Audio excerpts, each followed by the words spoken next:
Good morning. Oop, getting some text messages. Wait for some people to hop on. Coffee with a Pastor, episode 70. If you are just connecting with us, this whole coffee thing is new to COVID.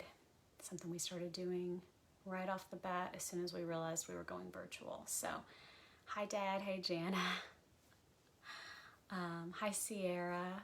I don't know. The coffee thing has been cool for our community. It's something we didn't really go live very often before. And when we, hi Sarah, hey Michelle, good to see you on here.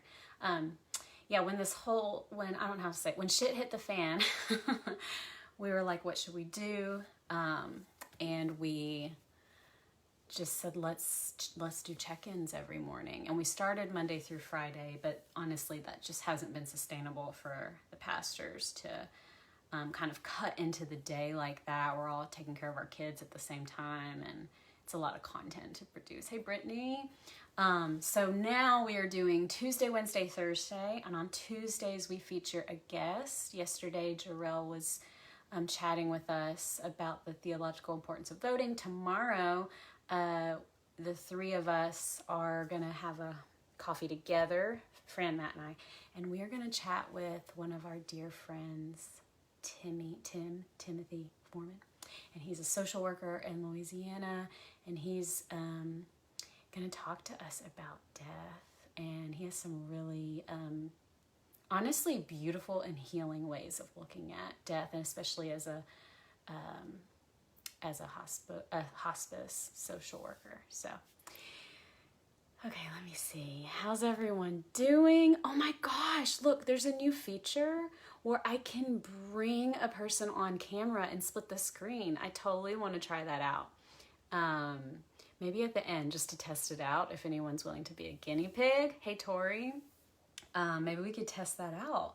I think I've seen that on Instagram. That'll be really cool. Oh gosh, that's going to help us so much with our coffee with a guest pastor situation. Okay, well, how's everyone doing today?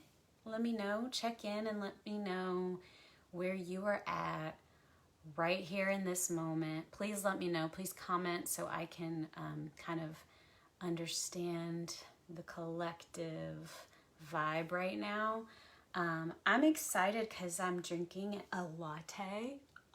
I'm so excited. We've had this Nespresso machine for years. In fact, like it's been over 3 years because we were in another house when it just randomly came in the mail. Some company sent it to Lyle as a gift. This is something happens when you're in the tech world. Definitely doesn't happen in ministry. Hey, Bethany. And anyway, I never really used it because I don't know. I wasn't a big coffee drinker at that time. And then I became lead pastor of a church and I started drinking coffee because I just didn't have enough time in my day to figure all that out. Anyway, I pulled it down from the top shelf and Lee Ridge, like she gave me a tutorial and everything because she has one. And I ordered my pods and I dusted out the old milk frother that my sister gave me one time. And I made a latte this morning. I'm so excited. And it's fresh. Okay, cool. Chris took the week off for the first time in a year. What are y'all gonna do, Tori? I hope that is so good for you guys. Yeah, the mornings can be so long with kiddos. I'm so excited that Bethany's on here, you guys. Bethany was our guest pastor several weeks ago. Go check that out on our YouTube page. Okay, well, hey Brent. Got a lot of my seminary friends on here. Jana's gonna be our guest pastor this coming Tuesday, so I'm so excited. See all these faces on here. All right, let me take a sip of this. It's good. Okay, it's so good, like in my soul good. All right, so I am mindful that we are all under a lot of stress, and not just up and down stress, but just like constant stress. And ever since this whole pandemic happened, we've all been operating under stress, probably 24/7 to an extent. We all have like a new threshold for how much stress we can handle, probably because of this. And so we're already in this like month-long journey of just trying to survive. I mean, is anyone thriving right now? I don't know. I doubt it. And a lot of people, I would say everyone, is suffering in one way or another from this situation that we're in. And especially in Texas right now, our cases of COVID have been rising every single day for like over a month. And the hospital systems are getting overloaded. And yeah, Jana said, we are in a period of sustained stress. And on top of that, there are a lot of parents and kids and teachers who are really, really stressed out right now and really, really anxious because school's about to start. And there's no easy answer for anybody. There's no homogeneous answer for what's best. And it's just heartbreaking to watch the beginnings of this navigation through parents deciding whether or not to do all virtual, part virtual, send their kids to school, for teachers who feel so much like puppets right now and don't really have a lot of ways to advocate for themselves. It's just so hard. So I just want to acknowledge that and say that we were already all stressed, and now a lot of people in our lives are even more stressed and anxious. And so I want to talk like very briefly about gratitude and presence and intent. And I'm going to tell you what I mean by those. And I'm hoping that that you'll have like some just, I don't know, a couple of ideas to help you cope with this day, or possibly this season as we're here right now. And I want to say hi also, Michelle. Thanks for sharing. Loving time with kiddos, stressed about the situation. I feel exactly the same. Hi Tracy. Hi Tiffany. Life is hard right now. So I have this magazine, and it has been sitting in my office since I bought it, which was in 2018, so 2 years. And honestly, I haven't read a lot of it, but I thought I would share some parts of what's in here with you guys today. And like I said, none of us are really thriving, and so I'm not trying to solve your problems or make light of them, but I am trying to give you maybe access to some creative ways you can cope with stress right now. And 3 of those are through gratitude, presence, and intent. And I'm taking, obviously, these are not original to this magazine, but I'm taking the content of what I'm telling you from this magazine, okay? And Tori, thank you for always sharing, always being vulnerable in the comments, and really just granting permission for others to do that through your own vulnerability. So we are praying for you and for John, for Arthur. Hi, Amelia. I see so many pastor friends this morning. I hope you guys are well. Okay, so let's talk about gratitude. Gratitude, this is like scientifically proved, and I know you guys don't need the proof, but I'm going to give it to you anyway as a reminder, hopefully a centering reminder. Gratitude will make you happier. Do you need more happiness in your life? Well, it is scientifically proven through studies that gratitude will make you happier. And are you tired? Because gratitude will boost your energy levels. Again, studies show that gratitude will increase a sense of vitality in your life. And a gratitude practice has also been associated with improved kidney function, reduced blood pressure and stress hormone levels, and a stronger heart. And experts believe that the link comes from the tendency of grateful people to appreciate their health more than others do, which leads them to take better care of themselves and avoid behaviors that are harmful to the body. Gratitude will make you more resilient. When we notice kindness and other gifts that benefit us, our brains become wired to seek out the positives in situations, even dire ones. And so we get better at bouncing back from loss and from trauma. Gratitude will help you improve your relationships. And gratitude will make you nicer. That's nice, right? Sometimes I need help being nice. It's not like my natural autopilot all the time. And so these are like in this magazine, it lays out like the statistics behind all of those claims, okay? To say that gratitude can help us in times of stress.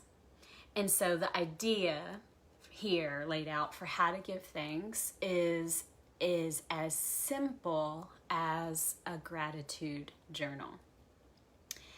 They advise, hi Naomi, they advise that we go for depth rather than breadth. So you don't have to spend a lot of time writing, because that won't last, right? Just get to the heart of it and write it down consistently, and write freely with no worries to spelling or grammar or if anyone's ever going to see it. Just be honest. And don't think of it as one more self-improvement project. Don't put pressure on it. And I want to just shout out Tiffany, if you're still watching, because Tiffany lost her child. And yes, Tiffany, thank you so much for speaking into this moment. Tiffany lost her little boy, Ezra, and it's only been a few months, and it's the most horrific thing that any parent could possibly imagine, right? And every day, Tiffany posts on Facebook her gratitude, and not just her gratitude, but her pain. In one spot, she posts her gratitude and she posts what's painful about that day. And so I say that to say, Tiffany, you're amazing.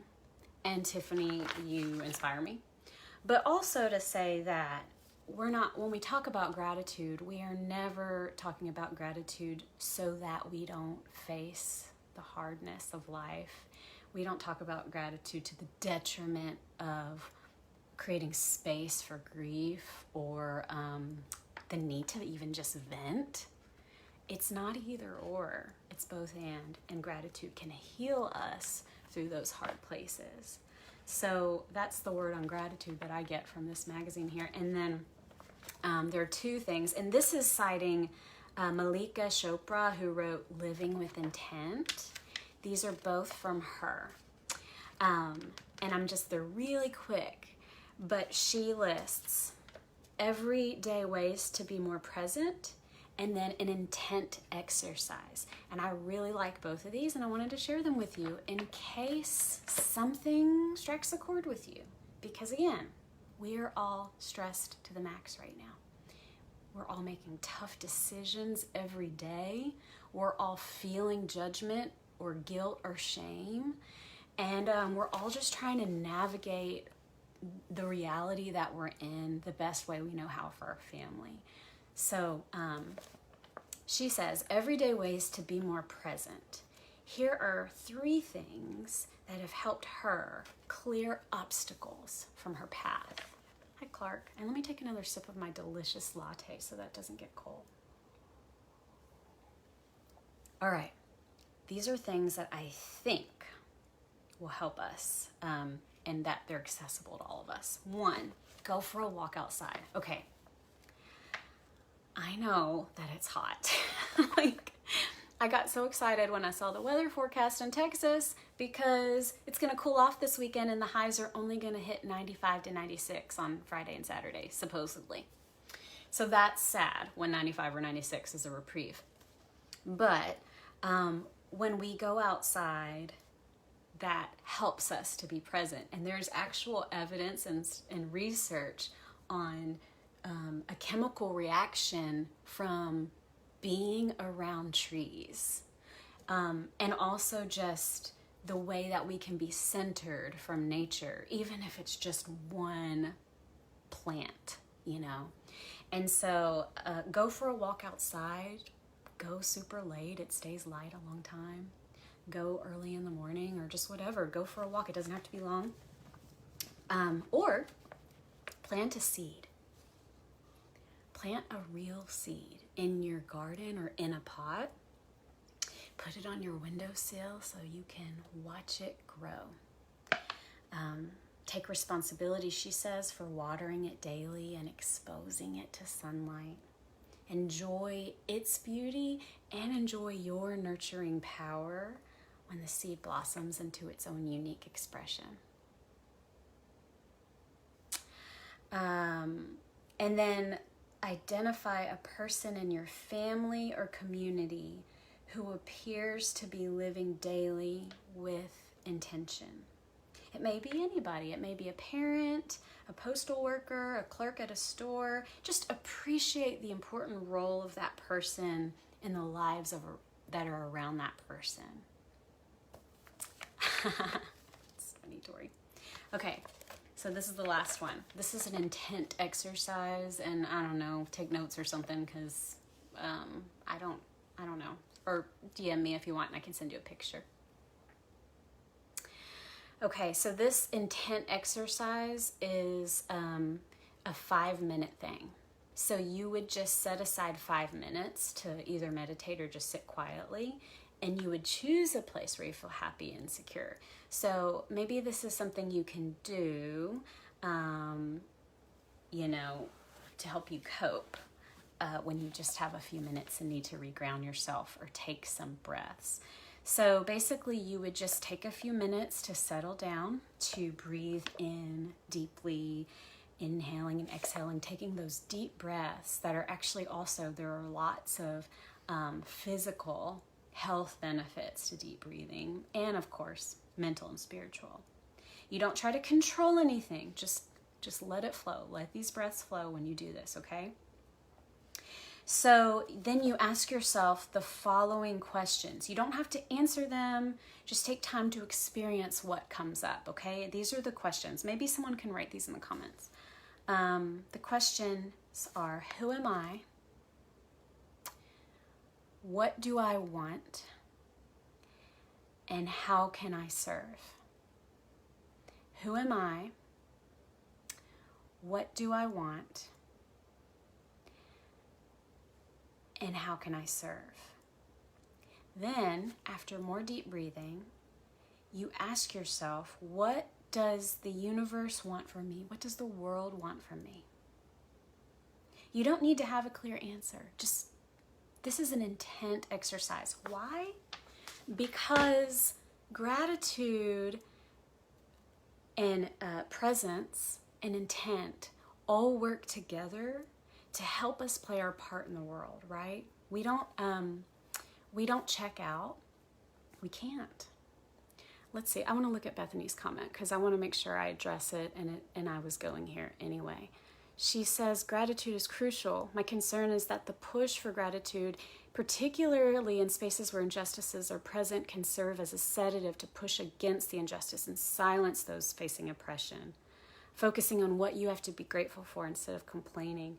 Yes, and she said, be grateful in the peace and joy of the ways you experience joy and love, and also speak against oppression present. Yes, so this is why in our community we are constantly using the word non-dualism. We believe that Christ was a non-dualistic teacher because it's not either or. It's not that we have to be grateful and ignore injustice. Or that if we're calling out injustice, that we're being ungrateful. It's not either or. We have to learn how to hold gratitude and tension with prophetic voice and action in the world. And I think that gratitude and presence and intent all work together to give us energy to keep up the work. And so it's not one in place of the other, it's both. And I really believe that if somebody tries to use those things to minimize a person's experience or a person's oppression, those of us who are trained in non-dualistic thinking, those of us who are trained in gratitude, those of us who are committed to liberation work are going to be able to call that out for what it is, because we know that we're seeking peace in all this, right? But we also know that we're not free until everybody's free. And we know that peace is often uncomfortable and disruptive work. And so we do this gratitude stuff so that we can cope, so that we can have energy to continue the prophetic work in the world of making sure that everybody has access to peace and to liberation. Bethany, thank you so much for pointing that out. And I hope this makes sense. Yes, Janice said, use the practice of gratitude to fuel the fight. Like anything we talk about, it's not black or white. There's always intricacies, there's always complexities, there's not a formula. We have to just work at it every day. So that's what we're going to keep doing, and I wish you all well today and this week as you continue trucking along. I know things aren't easy, and I'm just so grateful for this community, for always sticking with the work with a capital W, even as we are all going through our own personal struggles and journeys. So love you guys, and I'll see you tomorrow with Fran and Matt and Tim Foreman, and we're going to talk about death. So see you there.